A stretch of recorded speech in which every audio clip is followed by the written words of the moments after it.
आज के सत्संग में लेते हैं एक प्रश्न इस प्रकार से है।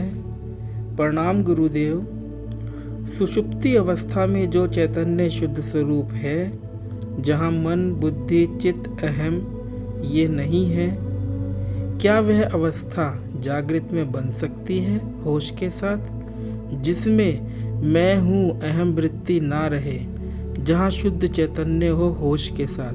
क्या ऐसा संभव है?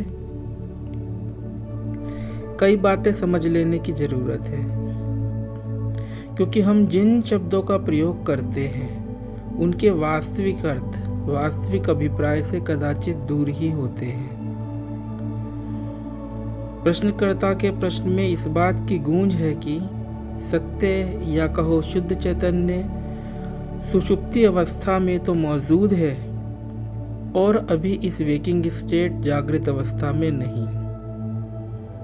प्रश्नकर्ता ऐसा ही तो समझ रहे हैं, तभी तो जागृत अवस्था में सुषुप्ति अवस्था को हासिल करने की बात कर रहे हैं। जो सुषुप्ति में मौजूद हो और जागृत में गैर मौजूद हो, वह सत्य या शुद्ध चैतन्य कैसे हो सकता है? जिसको कि हासिल करना पड़े, वह सत्य कैसे हो सकता है? प्रश्न में पूछा गया है कि क्या वह अवस्था जागृत में बन सकती है?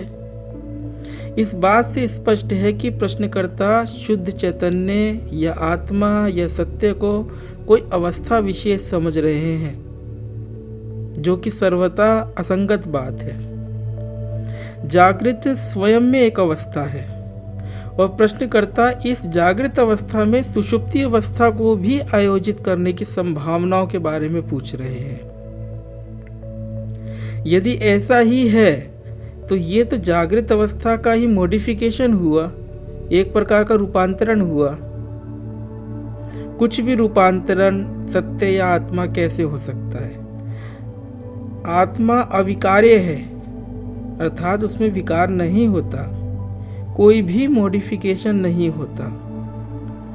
आत्मा अविकार्य है, इसीलिए आत्मा या शुद्ध चैतन्य कोई अवस्था भी नहीं हो सकती, क्योंकि अवस्था का मतलब ही यह है कि कुछ था जो कि अब बदलकर कुछ बन गया। इसी को अवस्था कहते हैं ना।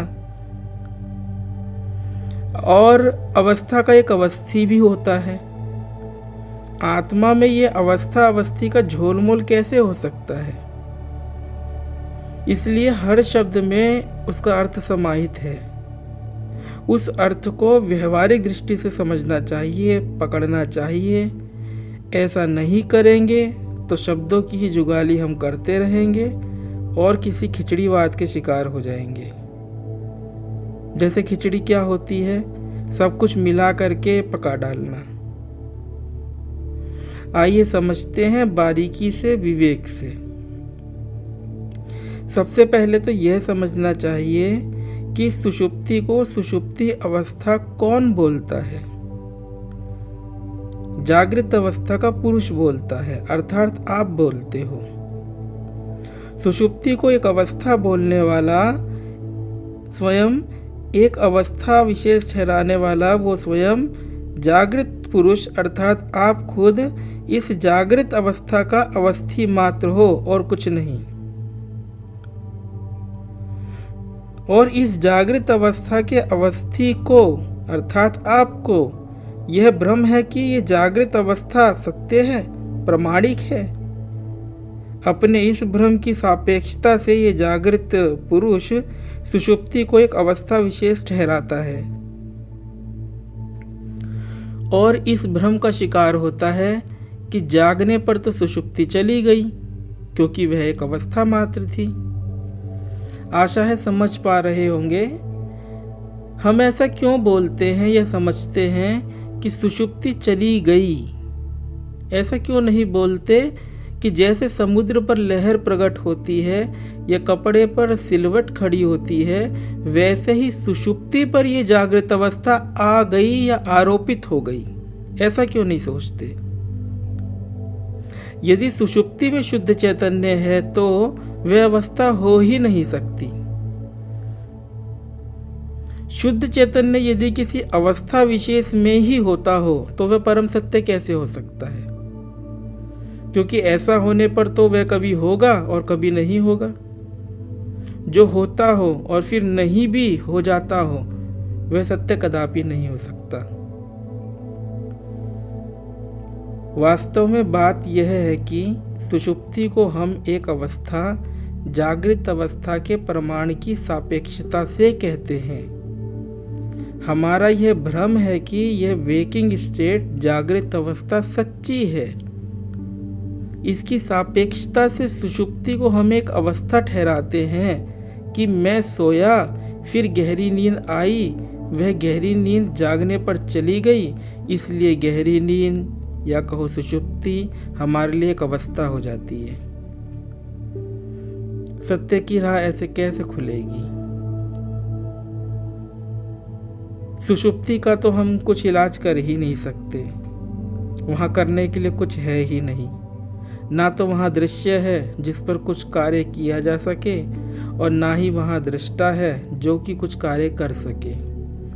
जो भी करने धरने के लिए है वह यह जागृत अवस्था ही है, इस बात पर ध्यान दें। जागृत अवस्था को हम जागृत अवस्था इसलिए नहीं कहते क्योंकि हम जागे हुए हैं, नहीं, हम जागे हुए नहीं हैं। जागृत अवस्था को जागृत अवस्था हम इसलिए कहते हैं क्योंकि इसमें हम जाग सकते हैं। और जागने से तात्पर्य क्या है? जागने से तात्पर्य है देख लेना, जान लेना कि ये जागृत अवस्था झूठी है, सच्ची नहीं। तो अभी तक जो कुछ कहा गया उससे प्रश्नकर्ता को यह स्पष्ट हो जाना चाहिए कि सुषुप्ति अवस्था को अवस्था हम इसलिए ठहराते हैं क्योंकि जागृत अवस्था को हम सच समझते हैं। अतएव शुद्ध चैतन्य किसी अवस्था विशेष के सापेक्ष नहीं है, अवस्था पर निर्भर नहीं है कि उस अवस्था में वो हो और जागृत अवस्था में उसे लाना पड़े, हासिल करना पड़े। और दूसरी बात यह स्पष्ट हो जानी चाहिए कि जो कुछ भी करने को है वह इस जागृत अवस्था में ही करने को है। और करना क्या है? करना या देखना या जांचना परखना यह है कि क्या यह जागृत अवस्था सच है भी कि नहीं। इस जागृत अवस्था को संदेह की दृष्टि से देखना चाहिए। अभी हमारी समझ ऐसी है जागृत, स्वप्न एवं सुषुप्ति के विषय में कि जैसे ट्रेन में बोगियां होती हैं, बोगी मतलब कंपार्टमेंट्स, एक बोगी से दूसरे में गए, दूसरे से तीसरी में, ऐसे हम जाते हैं ना, ऐसी ही हमारी मिथ्या धारणा होती है कि हम जागृत अवस्था से स्वप्न अवस्था, स्वप्न अवस्था से सुषुप्ति अवस्था में जाते हैं। ये गलत है। इस गलती को हमें सुधारना चाहिए, सही से देखना चाहिए कि बात वास्तव में क्या है। हम जागृत अवस्था के प्रमाण से, जागृत अवस्था की सापेक्षता से, रेफरेंस से सुषुप्ति को एक अवस्था कहते हैं। यह हमारा भ्रम है। इसलिए ऋषियों ने शुद्ध चैतन्य के लिए, परम सत्य के लिए एक नया नाम इजाद कर दिया, तुरीय। तुरीय अर्थात चौथा। ये ठीक वैसा ही है जैसे पहले गुरु शब्द का प्रयोग होता था, परंतु कालांतर में गुरु शब्द दूसरे अर्थों में भी प्रयोग होने लगा कि किसी ने किसी को बढ़ई का कार्य सिखाया तो वह भी गुरु कहलाने लगा। आध्यात्मिक मार्गदर्शक को फिर सद्गुरु कहा जाने लगा, गुरु से अलग करने के लिए। ऐसे ही तुरीय शब्द है। हम सुषुप्ति को एक अवस्था समझते हैं, आने जाने वाली चीज समझते हैं, इसलिए तुरीय शब्द लाया गया प्रयोग में शुद्ध चैतन्य के लिए। यदि हम सुषुप्ति को आने जाने वाली कोई अवस्था विशेष ना समझ सुषुप्ति को ही प्रमाण लेकर चलेंगे, सुषुप्ति के रेफरेंस से ही जागृत और स्वप्न अवस्थाओं की अनित्यता को जांचेंगे, परखेंगे, जानेंगे, तो तुरीय शब्द की जरूरत भी नहीं रह जाएगी। लेकिन हम ऐसा करने को कहाँ राजी है। हम इस जागृत अवस्था को ही परम सत्य माने हुए हैं। इसकी कोई खोज खबर करते ही नहीं कि यह सच्ची है कि झूठी। बात दरअसल यह है कि यदि जागृत अवस्था को हम झूठ सिद्ध करेंगे तो हम भी झूठ हो जाएंगे, क्योंकि इस जागृत अवस्था के अवस्थी तो हम ही हैं। यदि अवस्था झूठी तो अवस्थी कहाँ से सच हो सकता है।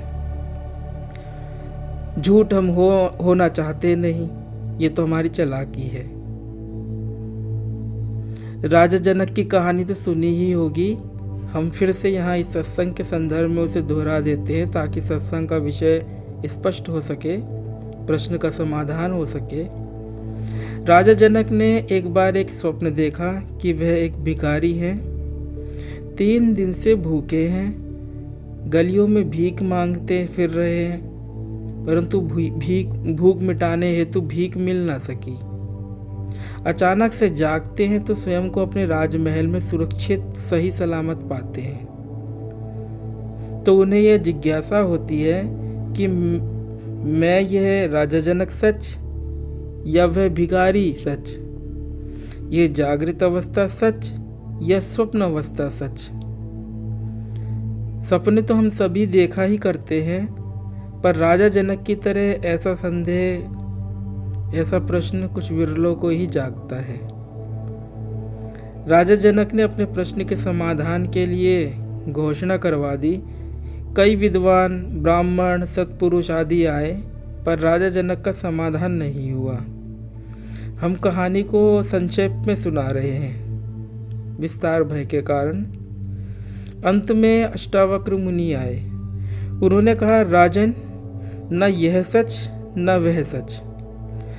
अष्टावक्र मुनि ने जागृत और स्वप्न दोनों ही सृष्टियों को झूठ अर्थात मिथ्या कह दिया। इसे समझना अत्यंत आवश्यक है, क्योंकि हम सुषुप्ति के विषय में जो ये धारणा बनाते हैं कि यह कोई अवस्था विशेष है, वह हमारी धारणा इस धारणा पर टिकी हुई है कि जागृत अवस्था, यह वेकिंग स्टेट सत्य है। जागृत अवस्था को प्रमाण मानकर, इसे प्रमाणिक है ऐसा सच मानकर ही सुषुप्ति के बारे में हम विचार करते हैं। तो ऐसा करने से क्या होता है? ऐसा करने से यह होता है कि हम सुषुप्ति को कुछ नहीं घोषित कर देते हैं कि वहाँ सुषुप्ति में कुछ भी नहीं है, और चूक जाते हैं जो कि सुषुप्ति में तो है ही, वरन अभी इस समय जागृत में भी है, स्वप्न में भी है, वह हमेशा से है। उसे लाना नहीं पड़ता, उसे हासिल करना नहीं पड़ता, वो ही शुद्ध चैतन्य या परम सत्य है। पूर्व के अनेक सत्संग जो कि हमारे द्वारा कहे जा चुके हैं, उनमें भांति भांति से हमने इस जागृत अवस्था, वेकिंग स्टेट की सत्यता पर प्रश्न उठाए हैं और इस जागृत अवस्था के मिथ्यात्व को उजागर करने की चेष्टाएं की हैं। अभी फिर से इस पर कुछ कहते हैं ताकि सुषुप्ति का विषय स्पष्ट हो सके और प्रश्नकर्ता के प्रश्न का समुचित समाधान हो सके। अभी इस जागृत अवस्था में हम क्या देखते हैं? कुछ कुछ देखते हैं। ये कुछ कुछ देखना क्या है? ये है सीमित पदार्थ, सीमित पदार्थों को देखना, सीमित पदार्थों के प्रति ही जागरूक रहना। ये कुछ कुछ है सीमित भौतिक अथवा सीमित मानसिक पदार्थ। इन्हें हम दृश्य भी कहते हैं कभी कभी अपने सत्संग में। ये भौतिक एवं मानसिक पदार्थ सीमित हैं, सीमित कहलाते हैं क्योंकि इनकी एक शुरुआत है और एक अंत है। तो जरा गौर से विचार करें कि जब एक सीमित पदार्थ अर्थात दृश्य का अंत होगा, तभी तो दूसरे सीमित पदार्थ अर्थात दृश्य की शुरुआत होगी। हम फिर से रिपीट कर देते हैं कि जब एक सीमित पदार्थ अर्थात दृश्य का अंत होगा, तभी तो दूसरे सीमित पदार्थ अर्थात दृश्य की शुरुआत होगी। ऐसा है कि नहीं? यदि दो दृश्यों के मध्य में, दो सीमित पदार्थों के मध्य में दो विचारों के मध्य में, दो अनुभवों के मध्य में कोई रिक्तता हो ही ना, तो हम इन सीमित पदार्थों को जान ही ना सकेंगे। गैपिंग का होना, दो दृश्यों के बीच एक अंतराल का होना अनिवार्य है। ये गैप होगा तभी तो हम दृश्यों को उनकी डाइवर्सिटीज, विभिन्नताओं के साथ जान सकेंगे। अब बात यदि समझ में आती हो तो अपनी इस भूल को भी समझना परम आवश्यक है कि हम केवल मात्र इन सीमित पदार्थों, इन दृश्यों के प्रति ही जागरूक रहते हैं, ना कि इन सीमित पदार्थों या दृश्यों के मध्य विद्यमान रिक्तता के प्रति। इस रिक्तता को हम नजरअंदाज करते हैं, इग्नोर करते हैं। और क्यों इग्नोर करते हैं? हो सकता है आपको ऐसा कहा गया हो, ऐसा ज्ञान सुनाया गया हो कि किन्हीं पूर्व जन्मों के कारण, विकारों के कारण, संस्कारों के कारण, पर हम ये थोथा ज्ञान नहीं बताएंगे। हम ये कहेंगे केवल मात्र भाषा के कारण। हम जिस भी समाज संस्कृति में पले बड़े हैं, वहाँ हमारे दिमाग की एक कंडीशनिंग हुई है। जैसे कंप्यूटर में प्रोग्रामिंग होती है और कंप्यूटर उसी प्रोग्रामिंग के अनुसार ऑपरेट करता है, ठीक वैसे ही हमारे दिमाग की या कहे मन की प्रोग्रामिंग हुई है, कंडीशनिंग हुई है, समाज द्वारा, संस्कृति द्वारा, सार रूप में कहे तो भाषा के द्वारा। इस मेंटल कंडीशनिंग के द्वारा ही हम बाध्य हुए हैं सिर्फ इन दृश्यों के प्रति बोधपूर्ण होने को, इन दृश्यों के मध्य विद्यमान रिक्तता के प्रति अबोधपूर्ण होने को। तो हमारा होश पूरा ना होकर आधा अधूरा है। इसी को भगवान श्री कृष्ण गीता में कहते हैं, दूसरे अध्याय में, या निशा सर्वभूतानां तस्यां जागृति संयमी यस्यां जागृति भूतानि सा निशा पश्यतो मुने। अर्थात संपूर्ण प्राणियों के लिए जो रात्रि के समान है, उसमें संयमी जागता है, और जिसमें सब प्राणी जागते हैं, मुनि के लिए वह रात्रि के समान है। यहाँ इस श्लोक में संपूर्ण प्राणी वह प्राणी है जो कि स्वयं को व्यक्ति मात्र समझे बैठे हुए हैं। उन्हें लगता है कि वे संभूत हैं, अर्थात उनका होना एक आकार, प्रकार, विस्तार एवं व्यवहार वाले व्यक्ति का होना है।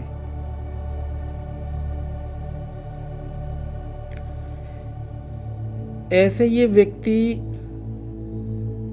जिनको ऐसा भ्रम है कि व्यक्ति ही हम हैं, इग्नोर करते हैं, नज़रअंदाज करते हैं। किसको इग्नोर करते हैं? इग्नोर करते हैं दो दृश्यों के मध्य जो रिक्तता है उसको, दो अनुभवों के मध्य जो रिक्तता है उसको।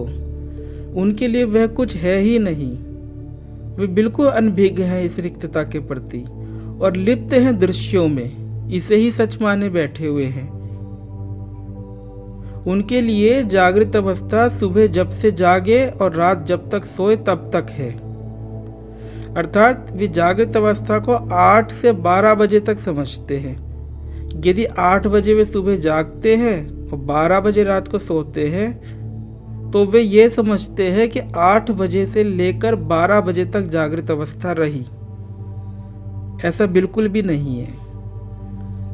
गीता के इस श्लोक के अनुसार संयमी पुरुष उसमें जागता है जो कि सामान्य व्यक्ति के लिए रात्रि के समान है। सामान्य व्यक्ति को ये सीमित भौतिक एवं मानसिक पदार्थों में ही, इन बदलने वाले दृश्यों में ही प्रकाश नजर आता है। प्रकाश नजर आना मतलब इन दृश्यों का होना सत्य प्रतीत होता है उसे। परंतु संयमी व्यक्ति जिसको कि विवेक है, वह इन दृश्यों को भी प्रकाशित करने वाली उस रिक्तता के प्रति बोधपूर्ण होता है, और जिसमें ये संपूर्ण प्राणी, ये व्यक्ति मात्र कि ये शरीर, ये व्यक्ति ही मैं हूँ, ऐसी समझ रखने वाले प्राणी जागे हुए हैं। दृश्यों के प्रति जो केवल मात्र बोधपूर्ण है, उन्हें ही सच माने हुए हैं, उसमें वो मुनि रात्रि देखता है। क्या अर्थात ये सच नहीं है, ये दृश्य सच नहीं है। पहले संयमी शब्द आया श्लोक में, बाद में मुने शब्द आया श्लोक में। संयमी कौन? जो कि स्व में स्थिर भाव वाला है, अपने होनेपन पर स्थित है, ना कि देह मैं हूँ, व्यक्ति मैं हूँ, इस भाव में स्थित है। ऐसा संयमी रिक्तता के प्रति बोधपूर्ण है, उसमें जागा हुआ है। इसका मतलब यह नहीं है कि रिक्तता उससे कुछ अलग है जिसके प्रति वह बोधपूर्ण है, नहीं। इसका मतलब ये नहीं है, आशय यह है कि संयम के होने से ही रिक्तता ही वह है, यह है उसका जागना। यदि रिक्तता ही वह है तो ये दृश्य क्या हुए उसके लिए? ये दृश्य हुए आया राम गया राम, उसी पर आरोपित हो रहे हैं, बन रहे हैं, मिट रहे हैं, सच नहीं है। इसको ऐसे समझे कि जैसे कोई एक ब्लैक बोर्ड है और वह आप हो, उस पर कुछ लिखा जा रहा है तो आप पर ही तो लिखा जा रहा है ना। और जब कुछ लिखा गया तो क्या आप मिट गए? नहीं, बस आप छुप गए। ब्लैक बोर्ड का ये उदाहरण भी पूरी तरह से ठीक नहीं बैठेगा, क्योंकि अक्षर तो बनकर टिक जाते हैं, परंतु यहाँ इस जागृत अवस्था में तो कुछ भी नहीं टिक रहा, दृश्य उभरते हैं, मिटते हैं। तो इस दृष्टिकोण से क्या आप कहेंगे कि जागृत अवस्था सुबह 8 से लेकर के रात 12 बजे तक चालू रही? नहीं कहेंगे, क्योंकि अब ऐसा बोध आपका होगा कि जागृत अवस्था है ही नहीं। यदि रिक्तता के प्रति बोधपूर्ण आप हैं, दो अनुभवों के मध्य, दो दृश्यों के मध्य, रिक्तता के प्रति बोधपूर्ण होने से तात्पर्य है कि रिक्तता ही आप हैं, यही आपका स्वरूप है। तो जागृत अवस्था आपके लिए नहीं रह जाएगी, क्योंकि अब ऐसा बोध होगा कि जागृत अवस्था है ही नहीं, दृश्य आप पे आरोपित हो रहे हैं और लगातार बन रहे हैं और मिट रहे हैं। जागृत अवस्था को पहले है मानकर सुषुप्ति को भी एक अवस्था समझ लिया जाता है और स्वप्न को भी एक अवस्था समझ लिया जाता है। वास्तव में जैसा अष्टावक्र मुनि ने कहा राजा जनक के प्रति कि ये भी झूठ वह भी झूठ, बात ऐसी ही है। तो जो ये हमारी दिमाग की कंडीशनिंग हो रखी है कि हम केवल मात्र दृश्यों के प्रति ही बोधपूर्ण होते हैं, हम बस ये सीमित भौतिक अथवा मानसिक पदार्थ ही जाना करते हैं, इस कारण से हमें सुषुप्ति के प्रति ऐसा दृष्टिकोण पनपता है जिसको हम दूषित दृष्टिकोण कहेंगे कि वाह ये अवस्था बड़ी अच्छी है, क्योंकि इसमें ना मन है, ना बुद्धि है, ना अहंकार है, कुछ नहीं है, यही शुद्ध चैतन्यता है, यही परम सत्य है। ये हमारी भूल है, क्योंकि इसे सुषुप्ति को ही सत्य मान, सत्य ठहरा, इसे जागृत में फिर हम प्राप्त करना चाहते हैं।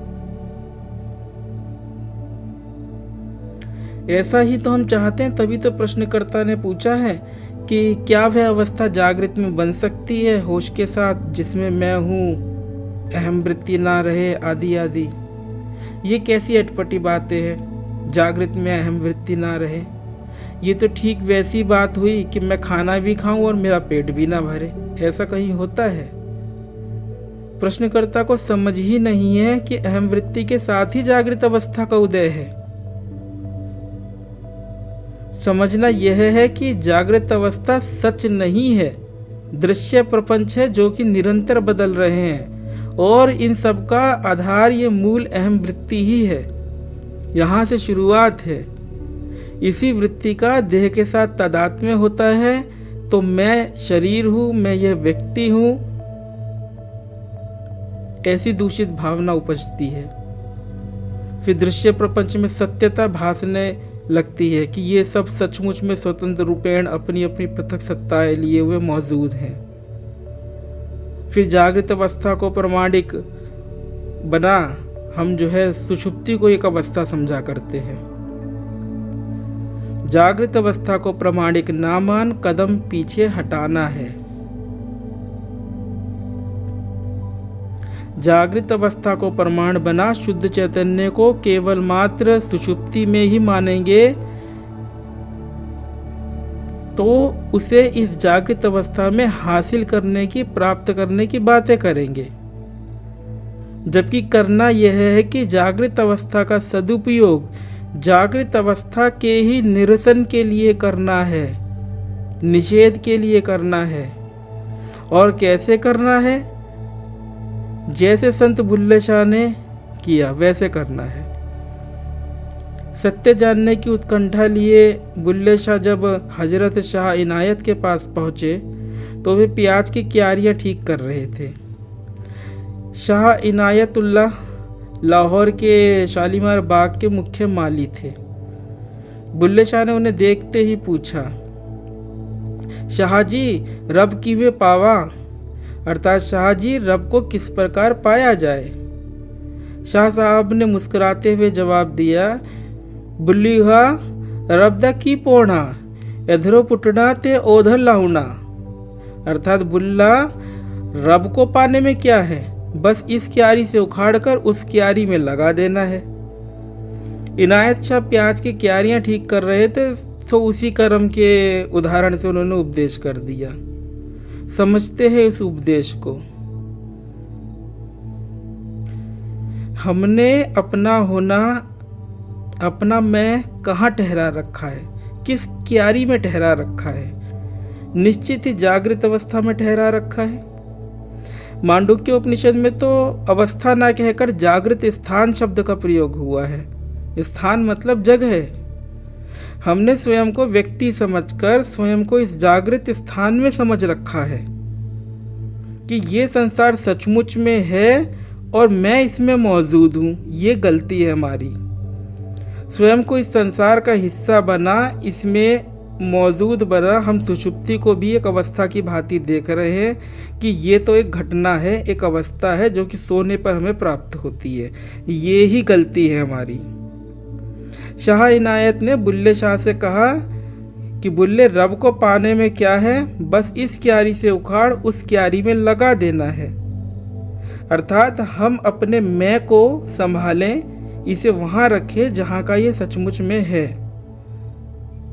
अपना होना उस रिक्तता पर रखे जिस रिक्तता पर ये जागृत अवस्था आरोपित होती है और स्वप्न अवस्था भी आरोपित होती है।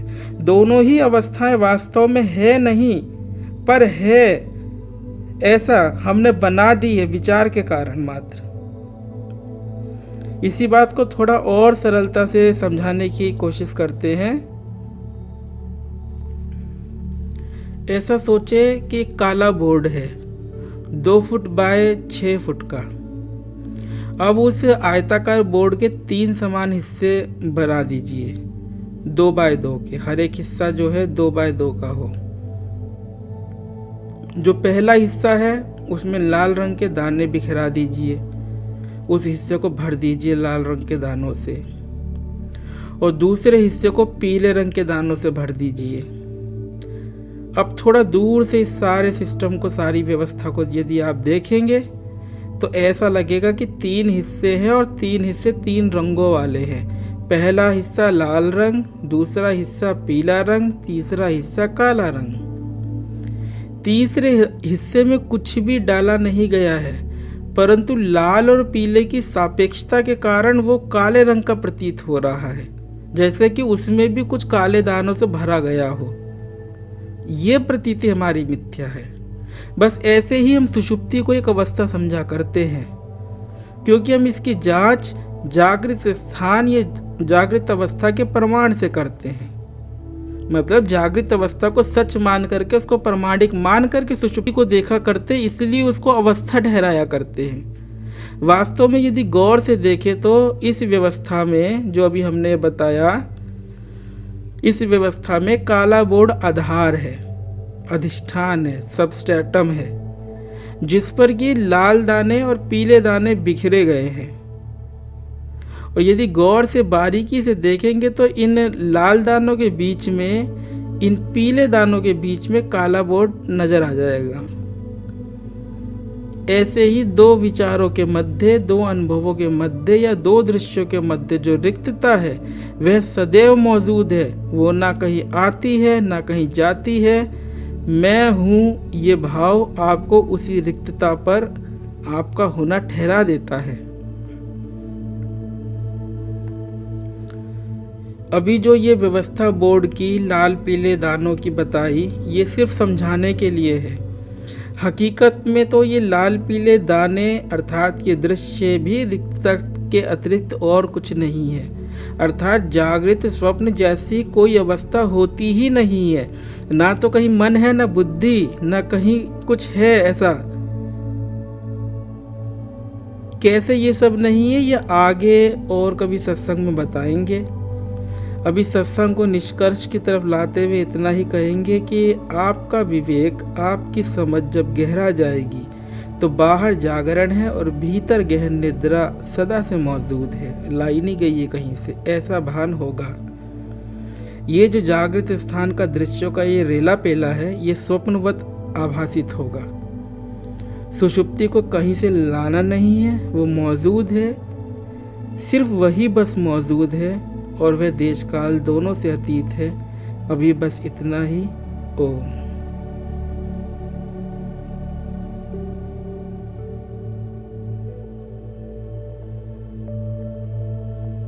अगर आपको यह वीडियो पसंद आया है तो वीडियो को लाइक जरूर करें और चैनल को सब्सक्राइब कर इस ज्ञान के प्रवाह में अपनी श्रद्धांजलि अर्पित करें।